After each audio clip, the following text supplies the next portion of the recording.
Welcome back to the Entrepreneur Life Radio Show. Dave Grant, JD Stacy, special guests William Crozier, and Josh from Sky High Marketing. Before JD asks you your question, I just would like to know, when did you know that your business was going to be a success?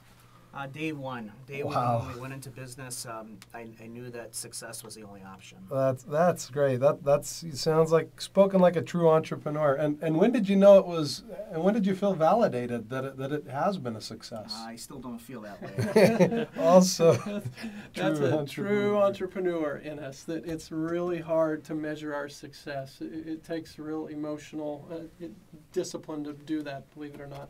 Okay, so we're here with Josh from Sky High Marketing. Fascinating, talked about challenges of one, getting the idea off the ground, because entrepreneurs, we're brilliant at coming up with ideas. The hard part comes next. Got the idea off the ground. Now we've got, how do we sell this? And you figured that out, took a certain skill set, then realized, okay, now we got to make more money off this thing. So there's a whole other skill set that kicks in here, it sounds like, from what you were saying, of now we got to find bigger clients or different ways to sell current clients, and kind of walk me through that. Is that? Yeah, I think, again, getting the idea off the ground was a fairly easy concept once I had it worked out in my mind, and my wife and I sat down and planned it out. But then it becomes the challenge of taking a company that has zero in sales to 100,000 to a couple 100,000 to a $500,000 to $1 million, and then at that $1 million level, they always say that there's a new set of obstacles and challenges. Talk us through that. Well, I guess I have felt when we did get to a point of having about $1 million in sales that we probably, for a couple of years, struggled a bit to figure out, okay, now we're at this level, what is it going to take to get us to the next level of being a multi-million-dollar company? And now we're at the point where we're a multi-million-dollar company, and now you start looking at what it's going to take to maybe create a $5 million company.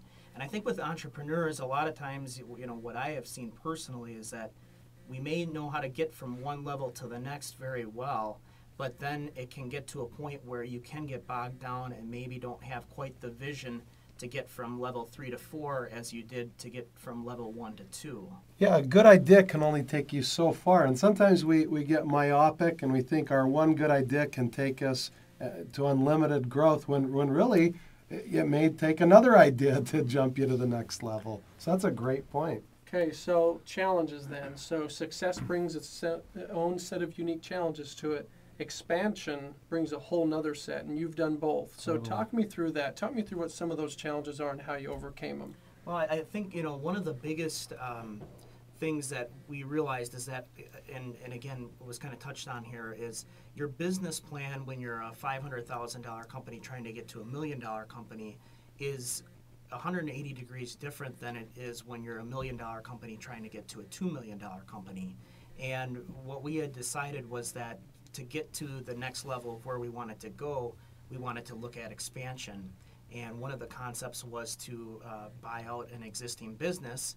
And having gone through the early years of building a business from scratch, what we found out is that it was more expensive to just write a check and buy a business, but at the same time, it was in some ways easier because you didn't have to put as much blood, sweat, and tears as it takes to build something from the ground floor.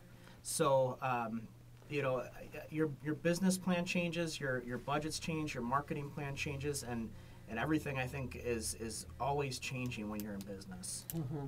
So, and that's the part that I love that you guys have done is, in true entrepreneur form, is we're never happy with yesterday's success, but you also recognize, and the one thing that I find as I talk to different business owners, Josh, and I see this in you as well, is there's successful business owners, and we'll define success how we want, but here's how I define it, is there's a level of humility to them. And what by that I mean, that means they don't pretend to have all the answers. They recognize that there's other people around me that are going to help me through it. The fact that you've been successful as a family-run business it speaks volumes. But humility, we've found, and we say this a lot, is a competitive advantage. Have you found that as well? That because it is hard to walk away and say, maintain this level of success and I've got it all figured out. Is it hard to step away from that, or is that something that comes naturally? I think it comes naturally. I don't think of myself as being necessarily humble, but it is something that people do tell me I am. Well, 50 Cent is humble, we've learned. He had to become so. So if he is, I think you'll qualify. Yeah, one thing that we have in common, then, I guess. Your humility. But, I think, one of the things... Any other ways that you have, any other commonalities that you have between 50 Cents? Not that I know of. Any cool tats or gunslinging moves or anything? Okay, we're getting off track. Sorry. The other thing when you talk about humility, and it's something that I think as a company grows, is that the owner or owners that presented the early vision and executed it day in and day out and had to serve with many different hats on, gets to a point where you are adding employees and you've got to be able to give up that control. And I think that takes a certain amount of humility. And it hasn't always been easy, but it is something that as we've grown, we've tried to put the right people into positions where they're allowed to make decisions. And sometimes those decisions don't always work out, but you have to give people that delegation and let them run with their position.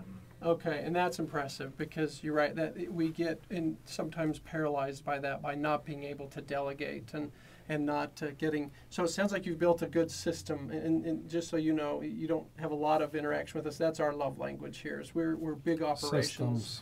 We're big on emotional intelligence. We know that both need to be in a company. So.